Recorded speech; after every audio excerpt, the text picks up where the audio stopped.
What if I told you that one of the world's most expensive bottled waters comes from one of the most remote islands on Earth? This is the story of Fiji Water, a brand that turned an isolated aquifer into a global luxury product and built a billion-dollar empire out of something you can get from a tap. Let's start from the source. Fiji Water comes from Viti Levu, the largest island in the Republic of Fiji.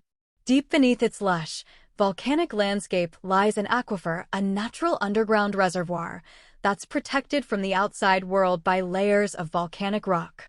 According to the company, this makes the water exceptionally pure. But what really turned it into a phenomenon wasn't just the taste. It was the marketing. Launched in 1996 by Canadian businessman David Gilmour, Fiji Water didn't compete with other bottled waters by being cheap. It did the opposite. It positioned itself as exotic, untouched, and premium. The square bottle, the tropical flower on the label, and the phrase "untouched by man until you unscrew the cap," these were all part of a strategy to make it feel like a status symbol. And it worked. In the early 2000s, Fiji Water started showing up in the hands of celebrities. It became the water of choice at Hollywood movie sets, fashion shows, luxury hotels. This wasn't an accident. The brand poured millions into product placement. And soon, just drinking Fiji became a subtle sign of wealth. While most bottled waters cost cents, Fiji was often double or triple the price, and people paid it. But behind the image, the business had some contradictions. Fiji is one of the poorest countries in the Pacific, and yet its biggest export, water, is consumed almost entirely abroad. The company doesn't pay for the water it extracts. Instead, it pays a fixed tax per liter to the Fijian government.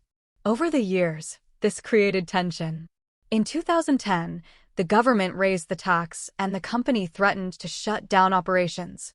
It didn't, but the episode showed how powerful the brand had become, even for a sovereign country.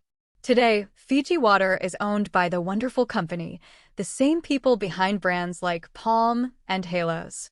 It exports over 30 million gallons of water a year, mostly to the US. In fact, it's the #1 imported bottled water in America. It's shipped over 5,000 miles from the South Pacific to end up in gyms, spas, and boardrooms. Of course, it's not without controversy. Environmental groups have pointed out the carbon footprint of shipping water across the globe. Others question the ethics of extracting water from a developing country and selling it to wealthy consumers.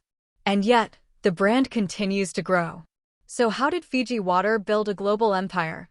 It wasn't just the purity of the water. It was the story, the mystique, the image of drinking something rare, something untouched. In a world where water is everywhere, Fiji made it feel like a luxury. That's how Fiji turned a hidden aquifer into liquid gold, and how it built an empire on something that flows freely almost everywhere else.